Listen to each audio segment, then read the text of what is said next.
ಗುಡಿಬಂಡೆ ತಾಲೂಕಿನ ಕಾಡಂಚಿನ ಬೆಟ್ಟ ಪ್ರದೇಶದಲ್ಲಿರುವ ಪುಲಮಿರಾಜು ದೇವರಿಗೆ ಗ್ರಾಮಸ್ಥರು ಮಂಗಳವಾರ ವಿಶೇಷ ಪೂಜೆ ಸಲ್ಲಿಸಿದರು.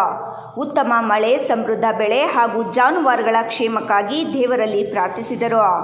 ತಾತ ಮುತ್ತಾತರ ಕಾಲದಿಂದಲೂ ಪುಲಮಿರಾಜು ದೇವರಿಗೆ ಪೂಜೆ ಸಲ್ಲಿಸುವ ಸಂಪ್ರದಾಯವನ್ನು ಗ್ರಾಮಸ್ಥರು ಮುಂದುವರಿಸಿಕೊಂಡು ಬರುತ್ತಿದ್ದಾರೆ. ಪಾಂಡವರ ಕಾಲದಿಂದಲೇ ಈ ಪೂಜಾ ಪರಂಪರೆ ನಡೆದುಕೊಂಡು ಬಂದಿದೆ ಎಂಬ ನಂಬಿಕೆ ಗ್ರಾಮಸ್ಥರಲ್ಲಿದೆ.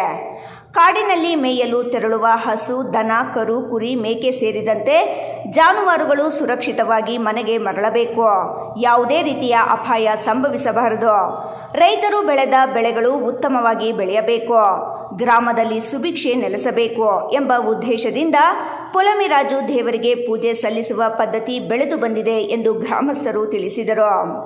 ಹಿಂದಿನ ಕಾಲದಲ್ಲಿ ಕಾಡಿನೊಳಗೆ ತೆರಳಲು ಜನರು ಭಯಪಡುತ್ತಿದ್ದರು. ಕಾಡಿನಲ್ಲಿ ಜಾನುವಾರುಗಳನ್ನು ಮೇಯಿಸಲು ತೆರಳುವವರು ದೇವರನ್ನು ನೆನೆದು ಹೋಗುತ್ತಿದ್ದರು.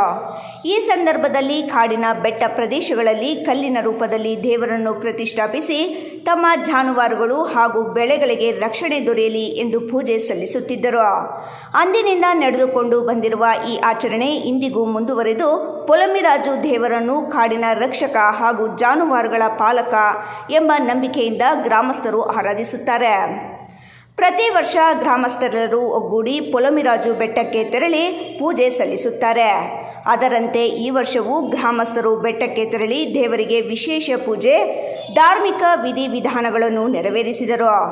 ಸಂಪ್ರದಾಯದಂತೆ ಬಲಿ ಸಮರ್ಪಣೆಯನ್ನು ಮಾಡಲಾಯಿತು. ಈ ಬಾರಿ ಮಳೆ ವಿಳಂಬವಾಗಿರುವ ಹಿನ್ನೆಲೆಯಲ್ಲಿ ಪೂಜೆಗೆ ಹೆಚ್ಚಿನ ಮಹತ್ವ ನೀಡಲಾಯಿತು. ಉತ್ತಮ ಮಳೆ ಸುರಿದು ಕೆರೆ, ಕಟ್ಟೆ ಹಾಗೂ ಜಲಮೂಲಗಳು ತುಂಬಬೇಕು. ಕೃಷಿ ಚಟುವಟಿಕೆಗಳಿಗೆ ಅನುಕೂಲವಾಗುವಂತೆ ಮಳೆಯಾಗಬೇಕು.